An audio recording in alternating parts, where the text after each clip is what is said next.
Greetings. This here is a drawing I finished in 2007.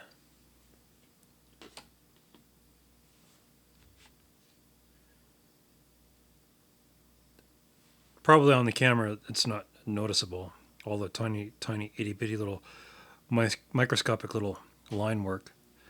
It's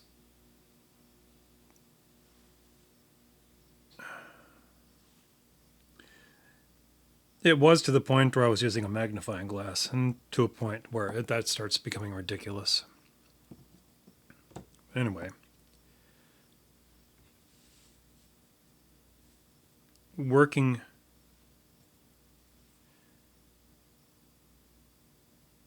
with, I think it was this pen I drew this with.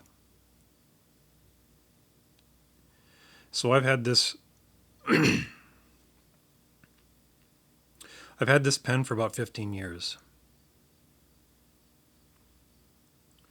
I think the brush handle came from a brush that I bought when I was in art school. All the paint's all worn off. And the pen point, a Hunt 102 steel nib, it's pretty much fixed on there. Still works.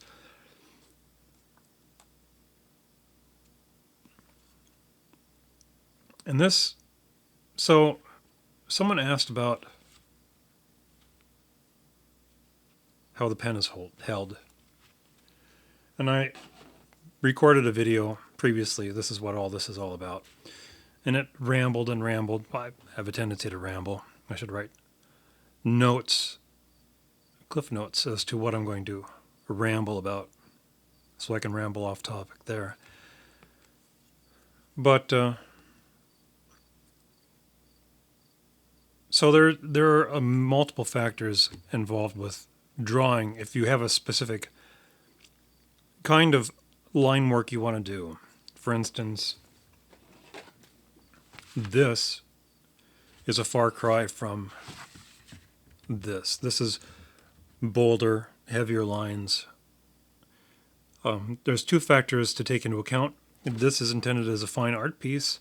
This is a comic book. And what kind of artwork you're planning on doing will kind of define what kind of line work you want to do.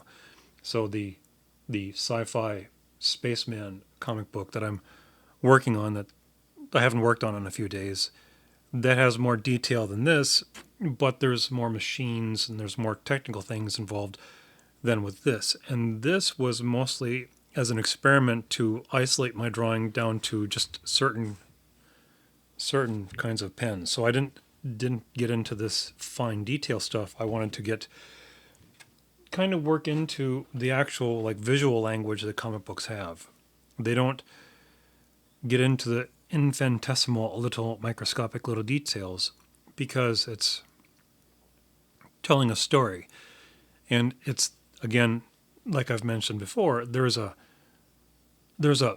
fine line between not enough detail and too much detail. And I think most mainstream comic books, again, they're coloring books for grown-ups, only with colors included. The drawings are rudimentary.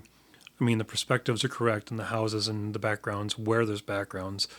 But the drawings just seem so bland. And I would gamble that the influx of digital colorization helps to mitigate the blandness of the drawings. But that's the problem, is that the line work is the foundation for the color.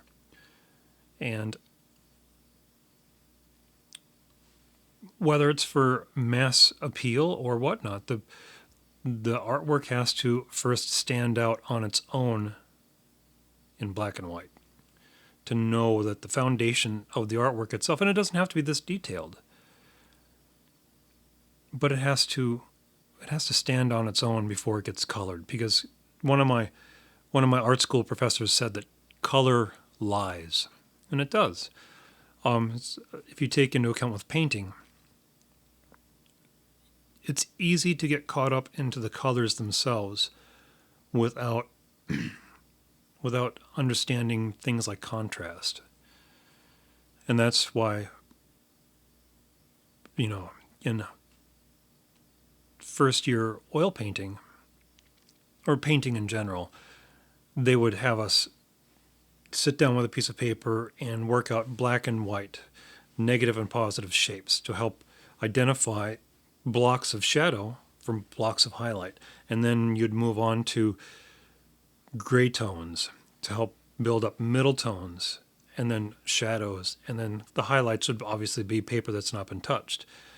And you have to understand that in regards to painting, because if you take like some paintings, they look great, but if you squint at them, it all turns into this this uniform field of one tone. There's multiple colors, but it's just one tone, because there's no like really, really dark shadows, and there's no highlights. Anyway. And that's kind of with drawing in comic books. There's a certain visual language. And keep in mind, too, that most comic books are drawn on an established template, and then it's shrunk down. So you don't want to get the detail too crazy small, compact, because like old school printing, you'd have the little dots of red on a field of yellow to be orange. And from a distance, you would say, well, that's orange. But if you look really, really close, you'll see a field of yellow, processed yellow, with a whole bunch of little dots of red or magenta to indicate that it's orange. And if your detail line is too compact, when it gets shrunk down, your eyeballs will see that they're individual lines, but your mind will just automatically see that that's like a dark tone or black. And it's an automatic thing. So that's the distinction between this and this. So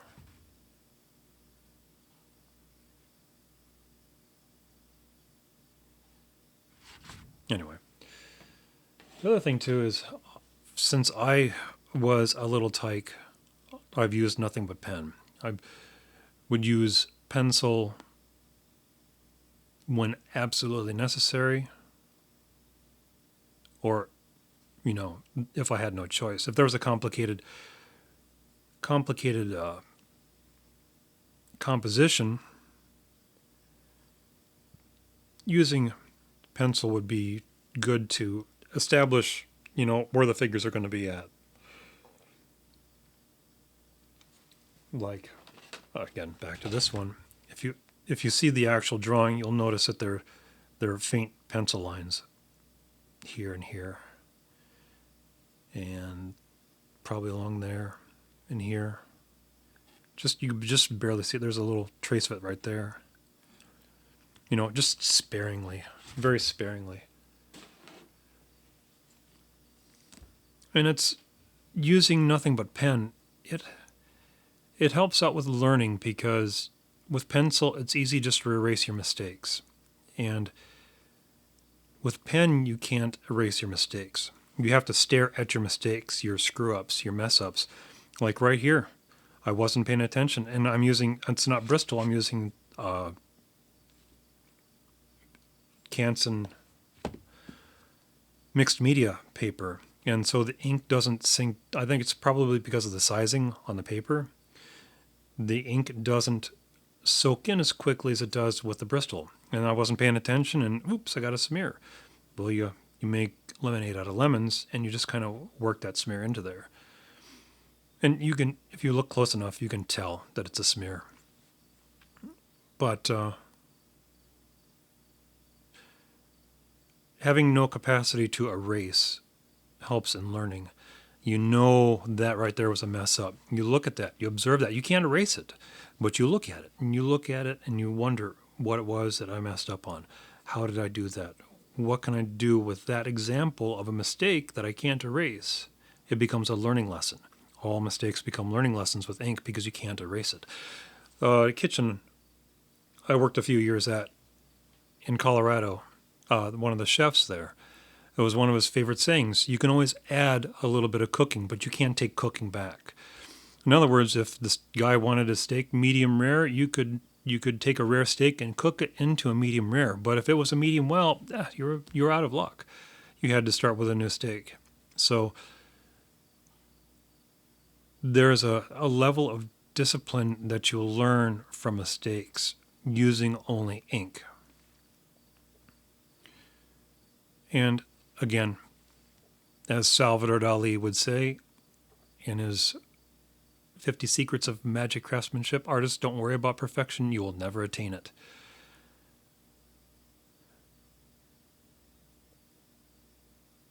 So this is one of probably 3 videos I'm going to do on this matter. I'm not gonna. The previous video was like 20 minutes, and I'm not gonna make videos that are 20 minutes. I'm limited to 20 minutes on the cameras because these are all being recorded straight out of camera and then put on the YouTubes. So for that, we'll go on to the next video. I'll catch you later. Thank you for watching.